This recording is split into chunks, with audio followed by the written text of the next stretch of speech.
Hey guys, Nanikik here. Welcome to my channel. Today I am doing part 2 video to my fasting video.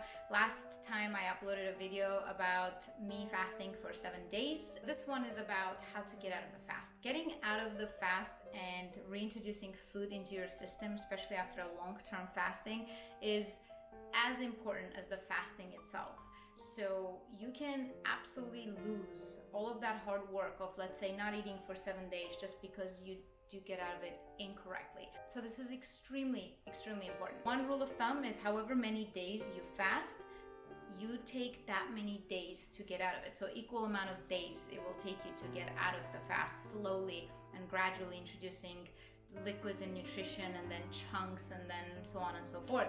So in my case, I fasted for 7 days, so it will take another 7 days of getting out of the fast gradually. One thing I noticed is every single time I fast, depending on the duration, it's an entirely new way of getting out of it. And I think one thing that I can advise is trust your body. Your body knows what it needs and what it doesn't want to eat.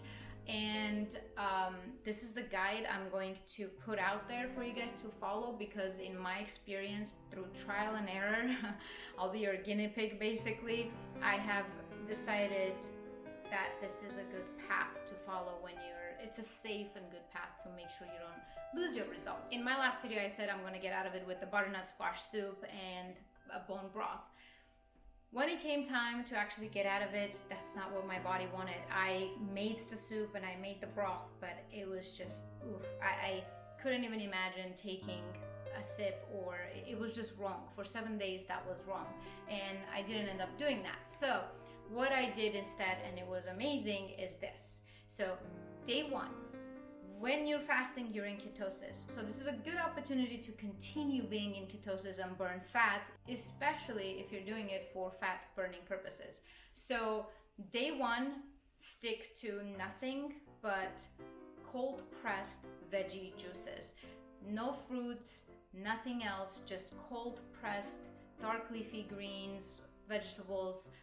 That will keep you still in ketosis and you will continue burning fat, and it's more than enough food for day 1, because your body for the past 7 days basically is used to water only. You don't want to introduce anything other than a liquid form into your body, and a healthy liquid form. So veggie juices, not smoothies, but juices. Day 2, you can have the veggie juices as well as a smoothie. I would still stick to veggies if possible. That way you can stay in ketosis. But if you don't care about the weight loss section of it, then you can, add an apple or a banana or whatever. I personally did add, I made a smoothie that had, kale, apples, banana, celery.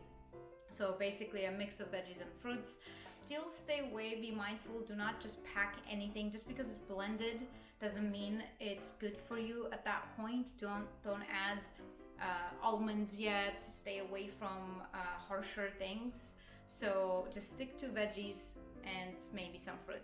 Day 3, you can have all of those juices, smoothies, and now you can introduce some sauteed veggies. So let's say sauteed spinach or kale, which is what I had, maybe some mushrooms, things that are softer in nature, and introduce that. So sauteed or steamed veggies. Day 4, now you can move on to all of those things. Again, you can keep adding, right? You can add raw veggies to your diet. Now you can actually make a nice salad. I made my favorite kale salad and I had that.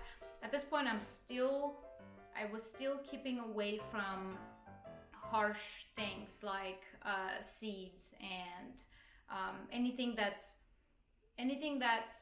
harder to metabolize. So definitely no grains. Day 5, that's when bone broth felt good, so I brought that in, and I actually had the butternut squash soup that I had made previously, and I made some other soup that I've been really meaning to make for a while, so that was really nice. Day 6, you're a little more okay with some introduction of softer grains. But it's a good opportunity also to revisit your diet. You know, at this point, you're going through something new and your body's talking to you. It knows what it wants, what it doesn't. Maybe it's a good time to actually stick to a healthy diet and not just rush into introducing all the nasty things you used to like, or even good things that you used to like but they weren't that good. For example, it took me 8 days to start drinking coffee again.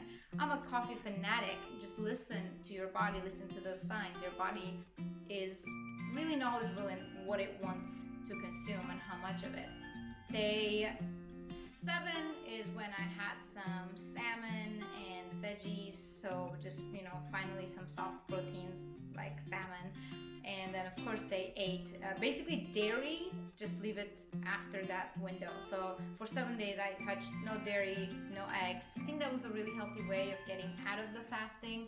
It felt good, I felt clean, and anything where I made a slight mistake, even like a spoon of butternut squash at the wrong time, it's just my body reacted to it in a sense, kind of like, oof, you don't want to eat that. So important to look for the signs, listen to your body. Don't rush into eating things just because you used to love it before. Take the opportunity to reevaluate your diet because now you're a lot more in control. And yeah, if you do this, do it right, do your own research. Don't just take my word for it. There's a lot of interesting and awesome information out there. I think I might do one more video fasting related, just to describe different types of fasting and what time frames signify what, so that people who want to fast but it seems far-fetched for them, like 7 days is a lot, maybe you can understand where is your comfort zone with fasting, what time frame, and what kind of benefit does that give you. So that's it for today. Thank you for joining again, and I'll see you guys next time. Ta-ta.